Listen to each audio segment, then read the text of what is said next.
Welcome to the Touch MBA Admissions Podcast. Do you need help figuring out which schools to apply to or how to get into the world's top MBA programs? Hey, you're not alone. Join thousands of others on this podcast and on our site, touchmba.com, as they seek the admissions edge. And now, here's your host, Darren Joe. What's up, guys? It's Darren, your host, and welcome to the Touch MBA podcast. Thanks for listening, as always. This week, I had Jeff Kavanaugh on the show. Jeff is a senior partner at Infosys Consulting, and he also heads up the North America recruitment efforts of the firm at both the undergraduate and graduate levels. Now, it's not often we get a senior partner of a top consulting firm on the show, so I wanted to talk to Jeff about what are the critical skills that consulting firms are looking for MBAs, and how also non-consultants can break into the industry, because I know many of you want to pursue consulting careers, but perhaps don't have that background yet. So I think Jeff drops a lot of great advice here. And at the beginning of the conversation, we actually discuss Jeff's survey that he conducted last year. He surveyed over 10,000 recruiters, 3,000 business school students, and 500 business school career center leaders about whether business school graduates were career ready. And I thought there were some really interesting findings there that we discuss. I hope you take away from this conversation the critical competencies that recruiters are looking for. And for those of you who are interested in consulting careers, I think after listening to this, you'll have a much better idea of what to expect in the recruiting process and what you can work on in the meantime. For those of you who are listening to the podcast for the first time, we also offer free school selection help at touchmba.com. I understand, as a former admissions director and as someone who is in touch with a lot of applicants, how difficult the journey is, and especially figuring out which schools fit you best that you're competitive at. So if you want some expert help there, go check out our site, touchmba.com. Now on to my conversation with Jeff Kavanaugh. Mr. Jeff Kavanaugh is a VP and senior partner at Infosys Consulting, where he's been for 12 years, and he helps with the high-tech and manufacturing consulting practice. He's also an adjunct professor at the University of Texas at Dallas. And Jeff got his MBA from the University of North Texas and was an undergrad, got his undergrad degree from Notre Dame. And he has an upcoming book coming out called Consultant 2.0, which he calls the playbook for a successful consulting career in the 21st century. Jeff, thank you so much for your time and welcome to the show. Glad to be here. Thanks for having me. So, Jeff, I also noticed you're a part-time farmer and tennis player. I played tennis in college as well. So good that we have other interests outside of work. Absolutely. Work gets in the way sometimes, doesn't it? Yeah.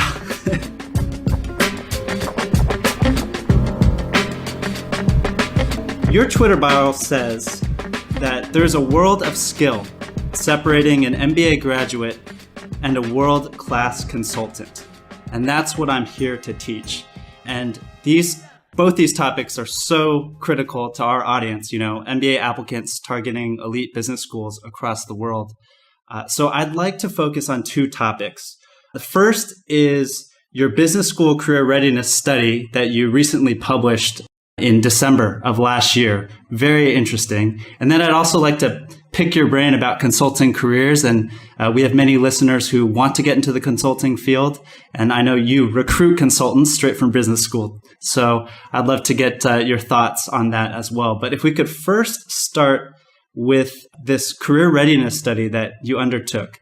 Why did you conduct your survey of 10,000 recruiters, 3,000 business school students, and 500 business school career center leaders about career readiness? Why did you undertake the survey? Good question. I think it was a matter of aligning perspectives. In consulting in general, you look for patterns, you look for insights, you look for gaps and possible ways that by addressing those gaps, you might be able to solve a problem for a client or whoever your client happens to be.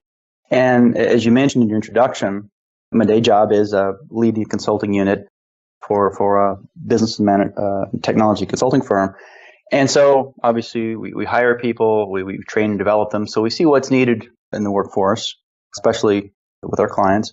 And over the last couple of years, I had been asked to step in and actually lead campus recruiting for North America. So wow. For the undergraduate as well as the MBA level, I had pointed out we have a few gaps in our program. It was fantastic before. It had kind of gotten average, and then I was asked to say, well, if you found these flaws or these opportunities for improvement, would you step in and see if we couldn't raise the bar again? Which is great. It was a great opportunity to talk with the career center leaders for these 100+ top MBA and business schools. And then the third aspect, of course, is just having college-age daughters, having worked with a lot of people coming out of school, very interested in that perspective. So looking at those three perspectives, was noticing what I thought, at least anecdotally, that the perspectives and opinions didn't quite line up. But I wanted to test that a little bit. So that's why I undertook the study, and I wanted to go after a large enough population that it was beyond anecdotes.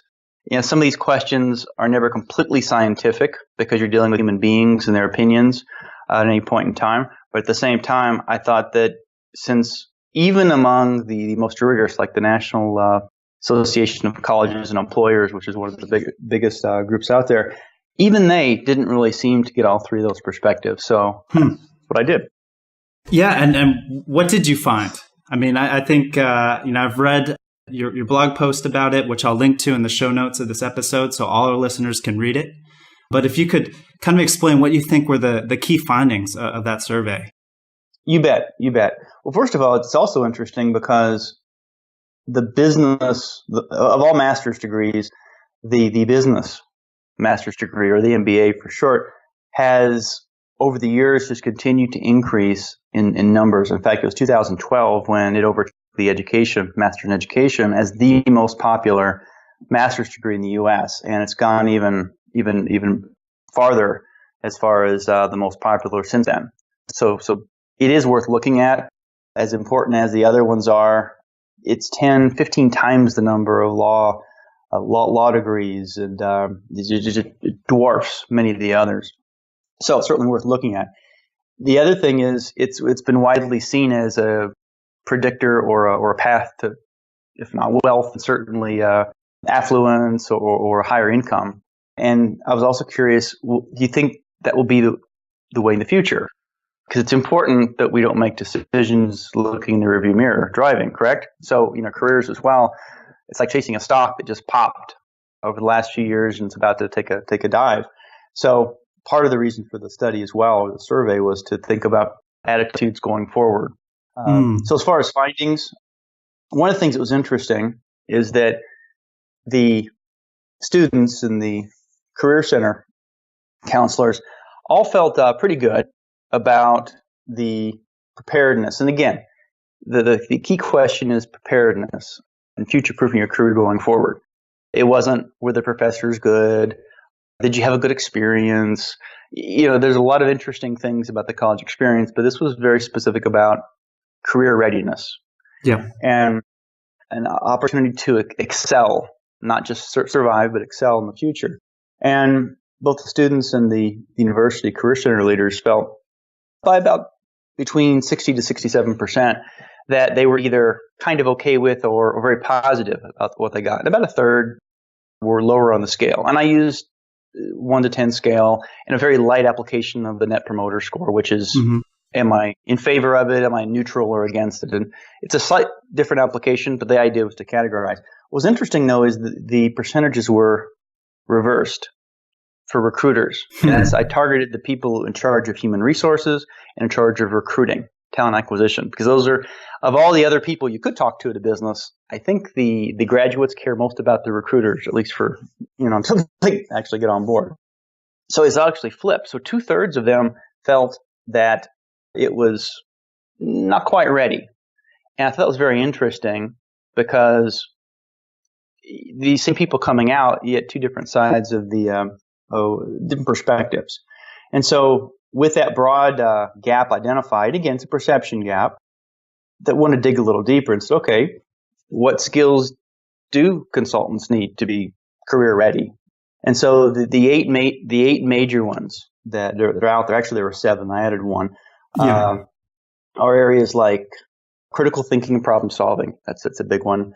Oral and written communications, teamwork, collaboration, information technology application, leadership, professionalism and work ethic, and then career management. Those are the big 7 that are out there. Lots of studies are done. And then I added one because creative thinking wasn't explicitly listed. And because of its relationship with innovation and its pairing up with critical thinking and my own experience in seeing that, I added that to make 8. Okay. Yep. Okay. So given that, it's interesting what the recruiters and students valued.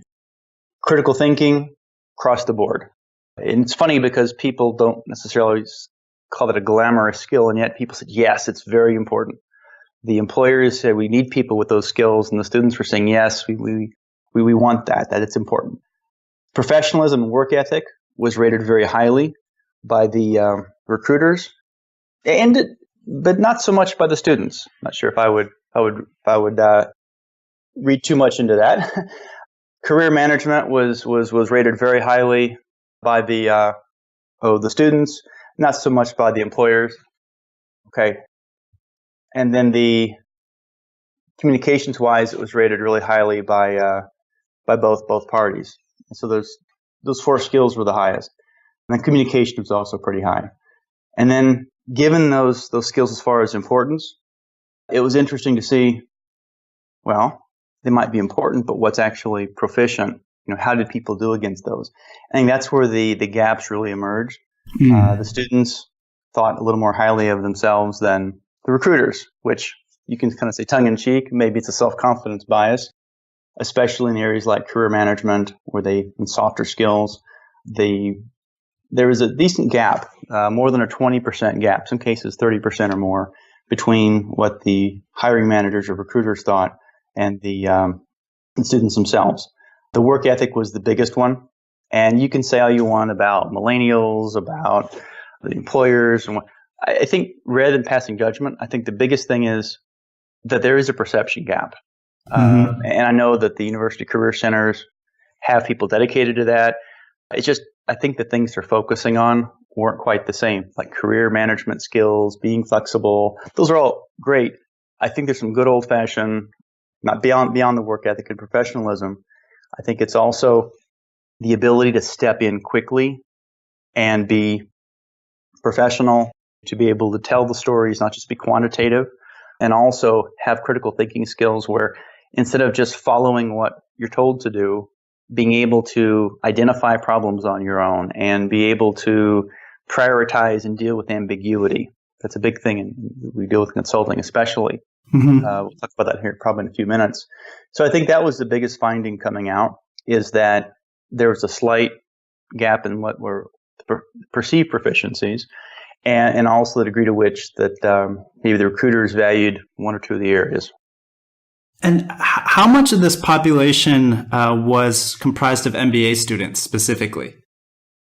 It was about 50%. And that's something too. I intentionally looked at the broader population because of the MBA students, especially the ones from the top in the elite schools, get most of the press and most of the interesting articles and content out there. It's the next tier, the rest of the top 100, and then the so-called tier 2 schools that make up the bulk of who goes into the workforce. And then beyond that, you have just as many undergraduates as you do undergraduate degrees as you do MBAs.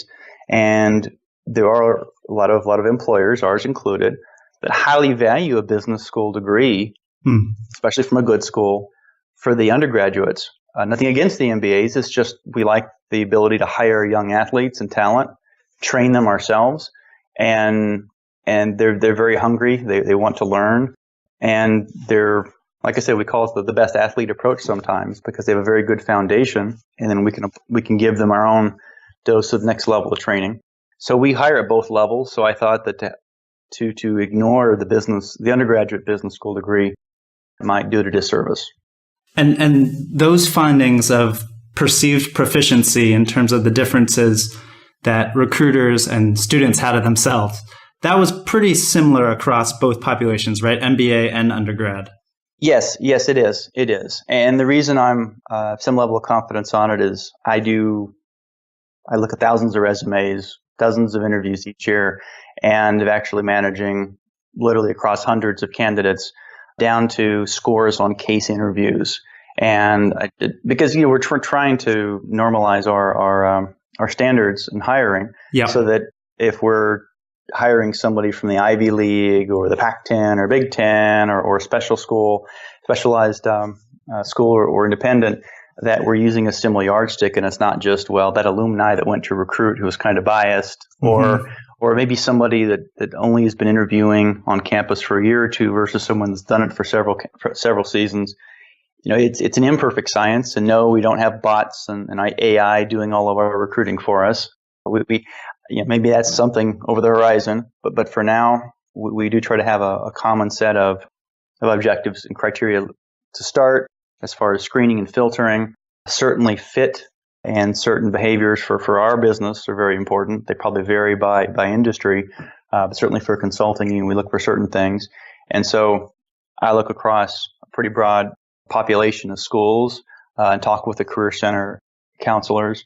And then, of course, from my university experience, talking with the students and other professors about how they're preparing the students as well. So I think I did a fair amount of triangulation and saw the differences at both the undergraduate as well as graduate levels.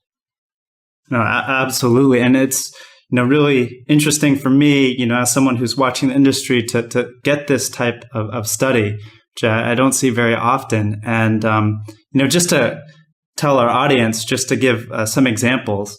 So the students ranked themselves on a 1 to 10 basis, right? On those 8 qualities you mentioned.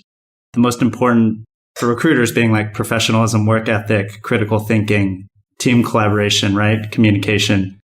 And they often rank themselves about an 8 out of 10, roughly, right? Whereas the recruiters were rating their perceived proficiency around, 6.5 or so. And so I guess my question is, what can our listeners do to be more employable, both now as they're in the workforce and looking for consulting jobs, or, after they get their MBA and they're looking to work for these top companies such as yours? I'd also be interested to hear your perspective on what you think MBA programs can do specifically too, as well, to help address these perceived gaps. Great. Well, I think the first thing is this is not a search to find gaps or to find errors or to try to find flaws. It's not that at all. In fact, it's the opposite.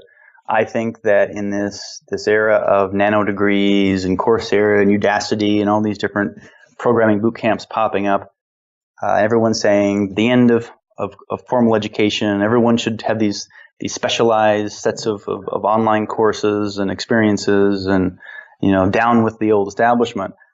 I did this for the opposite reason. I think that our institutions of higher learning are as or more important than ever. The experience people get in a world of digital, in a world where people can go online and be remote and log in, I think the in-person human experience is even more critical. I mean, why do people go to music festivals when you can download music and go hide? There's an experience there, right? And so I was trying to highlight, one, so that we could look at it and possibly discuss it in forums like this or even college. And the other is to see areas of commonality. And the other thing, let's not forget, the MBA is a fantastic degree. It has historically been one of the most important things that a person can do coming out of college or after a few years or even mid-career to re-vector yourself, to give a nonlinear jump in pay and career prospects. So it's a good thing.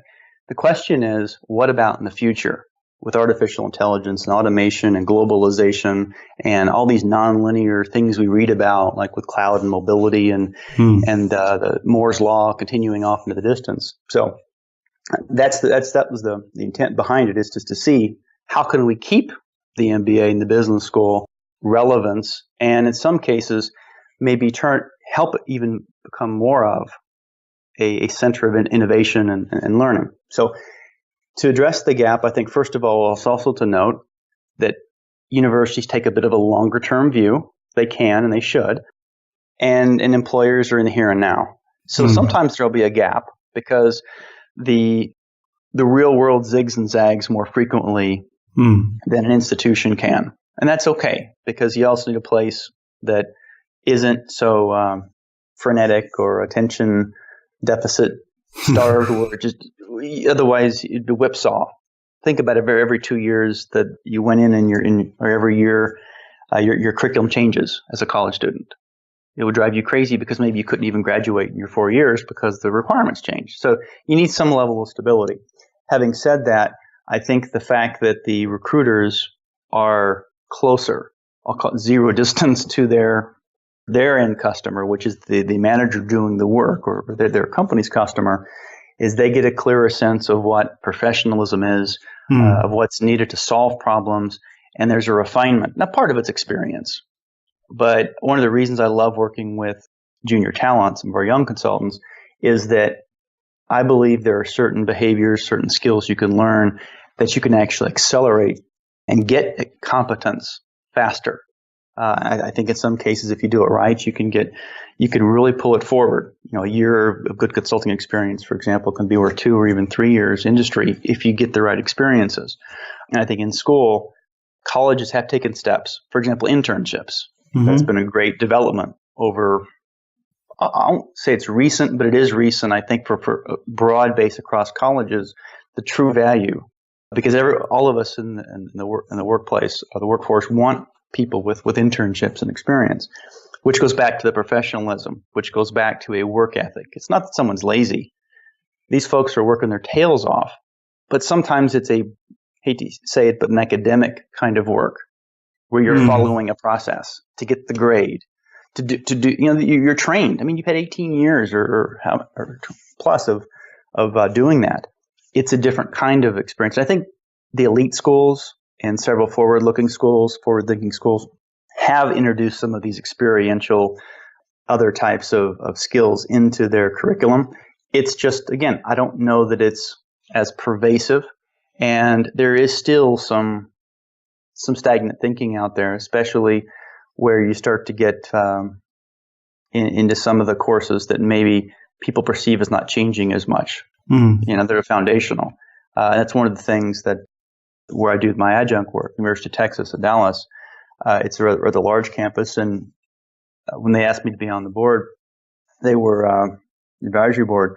They were getting a lot of feedback from the market that some fantastic quantitative graduates, but maybe the storytelling could be better. Maybe that dealing with ambiguity and telling stories with data and complementing those quantitative skills with the other skills was needed for people to immediately go into the workforce and be successful. And to their credit, they were very open, and we worked together and developed a course and developed some content that emphasized critical thinking, design thinking, and telling stories. And so it isn't just the data scientist that I think needs to learn a tool like Tableau or similar visualization tools. All of us as professionals deal with data. So why can't we have some level of that expertise of information design and visualization? We all need it, not just the chosen few, the high priests of data, that we all go to, and hopefully they can create graphs for us. I think that democratization of those skills, and then also applying some of the classic critical thinking ones, some that date back as far as ancient Greece, being able to put a story together, an argument, not in a critical or negative sense, but an argument that advances a point of view, a perspective that's fact-based and backed up by a good story, using inductive versus deductive logic. Those types of things being pulled back in. I think the elite schools and the strategy firms, they never left it. In fact, that's one of the things that make them great. I think it's just like all of us can go online, and not just a few people that may have had some data in the past, and get the wisdom of the ages or get an unlimited amount of information. I think colleges can also do that with some of these skills, and I believe catapult or at least greatly accelerate the refinement of some of the skills. So again, it's career readiness, being prepared to excel, not just enter the workforce and gradually find your curve. How do you take that white space out so people can accelerate where they might be in maybe 2 years out of school, day one. It's possible, and I think that kind of approach will help people, and I think help our country and whoever proceeds on this path to be more competitive sooner. And that's really what it's about, being able to make more impact. Yeah, I mean, just one last quick question on this study. Fascinating is, I mean, you have that perspective of being both in the academic and professional worlds. So do you think the best way, in your opinion, to train someone with these, professionalism, critical thinking skills is through, is it in the workforce itself, or is it in the classroom? In other words, is maybe the best solution like a part-time MBA degree or business schools going to employers to teach these things? Well, these are excellent questions. And I think the first taking a step back, the first thought we have to have is one size does not fit all. We all are different people. We have different situations. In my situation, I was already in the workforce and raising a family, a wife staying at home. I didn't have the option of going for the full-time MBA. That would have been fantastic. So I think for a large number of people, the part-time MBA makes sense economically, it makes sense professionally and personally. So there might be other reasons to do it as well. It's just the real world. There are others that are able to, or early enough they get in their career counseling and guidance that might be something for them to do. So I don't want to say one is exclusively the right answer and everyone who is not doing that has the wrong answer. I think there are many paths to it. And that's what's interesting about life, is there are many paths to your goals, or at least to finding an enjoyable career or education. I do believe that close interaction between the workforce, between employers and colleges is important, that collaboration. And I think that's one of the things I'm very encouraged. Every university career center has some employer relations person. In some cases, they're very active, and they're treating it like it's a project. They're treating it like they're their customers, and they're very active. They're great to work with. I think others, they're getting there. But again, it goes back to one of the classic questions. Are the students a product of colleges, or are they their customers? And depending how you answer that question, maybe you orient yourself a little differently. And I also think that if you are full-time in the academic world, that it's probably a little more difficult to really understand what the businesses need. But I think the career centers play a very vital role, besides just getting people jobs or arranging interviews. I think bridging that gap. And of course, a lot of professors have part-time roles where they do some consulting, or they work with work with industry, especially when you get outside of business, or even in the business area. Maybe they do some marketing, research consulting, or human resources. So again, the biggest danger is to paint a topic with a very broad brush and say it's X or it's Y. You need to peel it back, deconstruct it, and say, like you said, for a full-time MBA program, what are we looking at? At the undergraduate level, what are we looking at? For the part-timers, let's face it, if you're taking a part-time MBA, your time is already at a premium. So if you're going to add all the extra experiential types of things to the program, who can do it? In fact, I was at the Consulting Club college speaking in the fall, and I was asking about all these different organizations, because I was mentioning one way, as people buff up their resumes, they develop their resumes in college, is if they join organizations and they take leadership roles.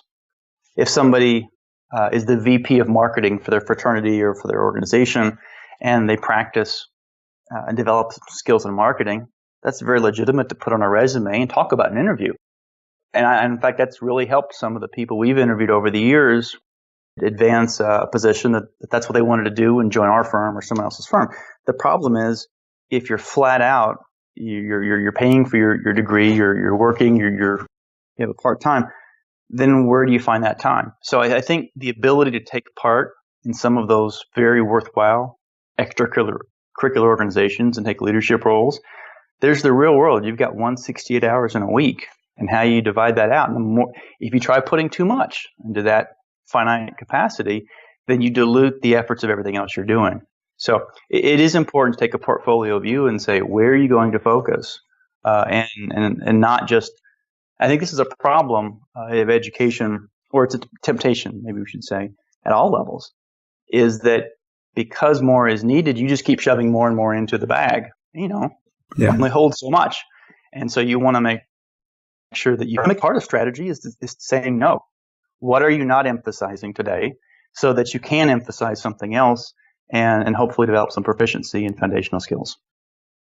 Yeah, I think that's a challenge I hear from a lot of our listeners who are now pursuing their full-time MBAs is they're so time-strapped and there's so much FOMO, right? They're struggling to do exactly what you said.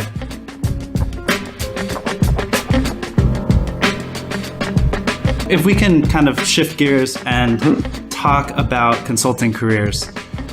I mean, the consultant listeners we have out there, they're probably more familiar with this. So could you kind of explain to non-consultant applicants what are top consulting firms like Infosys looking for in terms of skills, knowledge, and experience? And yeah, we'll start there. Well, first of all, we're looking for people with that are strong athletes. They've got a good foundation. Yes, you look at grades. I mean, you got to have some filtering mechanism. You look for some kind of practical experience, even if it not necessarily was the best internship on the planet. Are people staying busy? Are they trying to make an impact? Do they have what we call firm building or extracurricular types of activities? And are they donating their time or investing it for something beyond them? Because in life, you want to get beyond yourself. Yes, you need to make sure you take care of things for yourself, but for the company you're working with, the group of people, and society at large, it is important to do things beyond yourself. Beyond that foundation, that broad foundation, there are a few skills. I think the ability to deal with ambiguity. I'll say that again. The ability to embrace and deal with ambiguity is critical, because we've raised a world, I believe, or a population in our traditional schooling of problem solvers. And that's pretty good. You have a problem and you learn to solve it, sometimes in a rote way. Here's the formula. Here's the process. Deductively, you go through to do that. Unfortunately, in a very ambiguous world, it's nonlinear, a lot of things coming at us.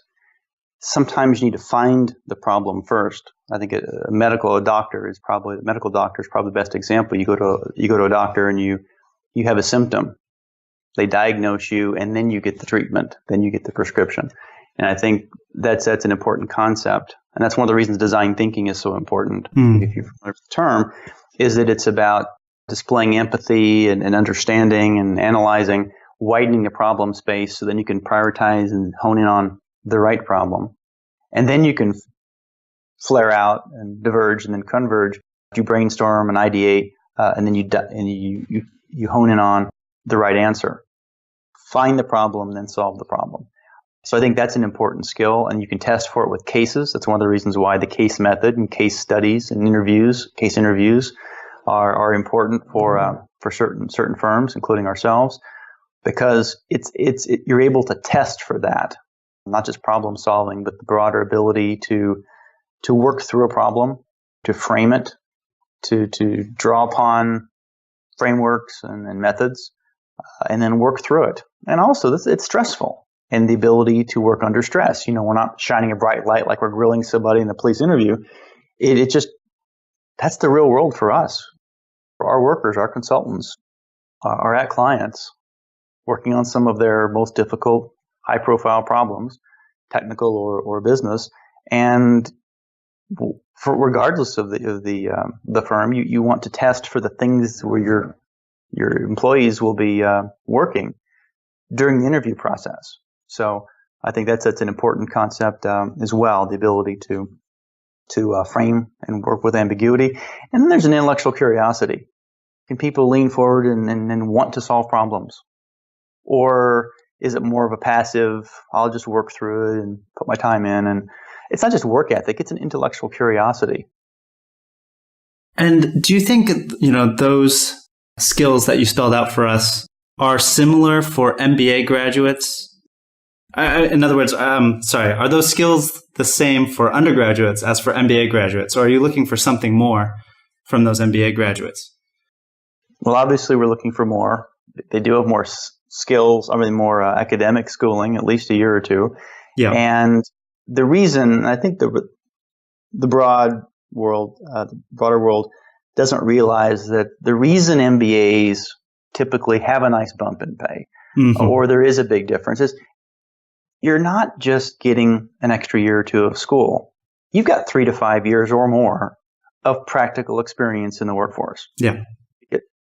Yes, you can do your 4+1 or your undergraduate plus your MBA right away, but realistically, especially for the top schools, they want that 3 to 5 years experience, which is why you're getting somebody at the next level. So you're getting people at two different points in their careers. At the MBA level, we do look for some industry specific, so our different practice areas, the vertical industries or horizontal areas, we look for people that may have had a few years of experience in that area. I do a lot with product development, manufacturing. Well, I love it when maybe somebody has an engine, powerful combination when it's done right. At the undergraduate level, not so much. You realize they don't have that industry experience. You're not looking for it. So yes, I think they're still on a continuum where the MBA has more of the things that you're looking for than the undergraduate. But more than that, some distinct experience and how they handled those extra years. There should be a level of refinement. They should nail those case interviews. They should have a pretty refined approach to doing certain things, especially if they went to the schools. And that's one of the reasons too for the study earlier, and just in general for doing things like this. I think that in the end, education and learning, are some of the most important things you can have. People agree with that in the abstract, but what does it really mean to continuously learn or be a lifelong learner? What's it mean to become better at learning? And I believe that that's an important element that our colleges can embed learning to learn, not just getting some knowledge to get a job. I think that's an important aspect as well, because people will have to reinvent or at least refresh their own knowledge base. I don't know if it's every year. It seems that way now. Yeah. Over the course of their careers. It isn't just static information that you get and you're on a trajectory with inertia. I think that's an important element, learning to learn, having your foundational competencies, and these mastery competencies, which actually give you depth in whatever field you go into. And so, there's a lot of MBA applicants who are not from consulting backgrounds. Maybe they're, from the IT background, or they're from operations background, and they want to get into management consulting. Is it really tough for those people to get into a practice area that's not of their previous professional experience? I think getting the master's degree in the area that you want to go or where you want to go helps. Maybe you have an engineering undergraduate and you get a degree in finance because you say you want to go that direction, or just rounding out your skills. I think the main thing is get as much experience as you can, even if that experience is in the coursework. Because people are looking for credentials, looking for credibility. And the other thing I say is expand where you are. Let's say you're a part-time MBA, you're part-time, or you're working somewhere. See how you can expand what you're doing towards the area you want to go. In this world where anyone can be an author or post on a blog, find areas, comment on them, write a 500-page, one-page white paper or a little point of view, put it on your LinkedIn. I guarantee you put 3 small, well-written papers on your LinkedIn profile. It's amazing what that will do for your credibility in a certain area. If you say, well, I don't really have a degree, guess what? You can go anywhere. The Coursera's, the Udacity's, the other online courses. Just take one. Find one that fits your budget and your needs. Take one, and then put that on your LinkedIn as well. And you could say that, you know what, I have this, if not credential, at least you list that as a school or as continuous learning. And it's a series of data points. Obviously, a degree and several years experience in an area are very large influential, persuasive data points. But it's not the only way to go. In fact, I see this a lot in consulting because, the nature of consulting, it's a services industry. And when you consult to a client, you're offering expertise, usually in some of the new areas where they don't have it yet or are solving hard problems. So by definition, what's important and difficult shifts over time. So you're always having to gain credentials. And I think the same thing happens in industry. Is to say that you were, for example, would you hire a person who got a CPA 30 years ago and hasn't looked at accounting since then? No. Yeah. Even if they stayed in accounting, every year there's a new policy and regulation.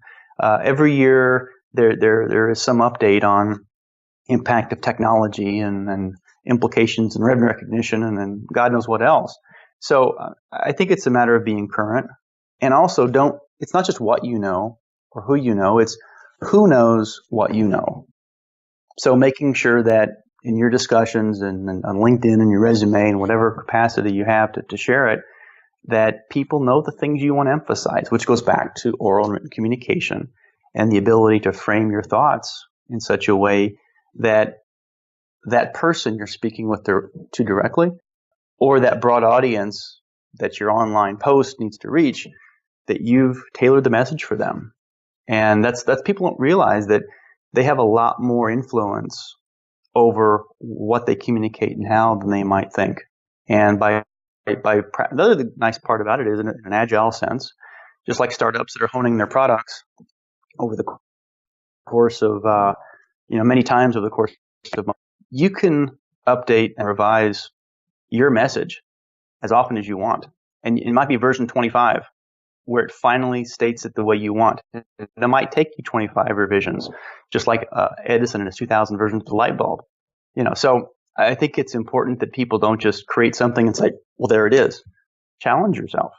And if you make those 1-degree course corrections, it can be refined into something pretty special, but you do have to make the effort. And again, be intellectually curious to understand what good looks like, see examples of it, and then apply it to your own situation. Well, Jeff, there's so many gold nuggets in there and so much more food for thought in terms of, the quality of a credential that an MBA can offer and learning to learn and lifelong learning. I just want to thank you so much for your time and insight on this episode. And I really do hope to get you back on again to talk more in depth about some of these issues. I just want to refer to our audience, your blog. It's at jeffkavanaugh.net. That's jeffkavanaugh.net, and I'll link to it in the show notes. But of course, I read through your entire blog before the interview, and there's also just a lot of really great nuggets there as well. So I hope our audience checks that out. But Jeff, thank you once again for your time and being on the Touch MBA podcast. Glad to. Appreciate you having me. All the best.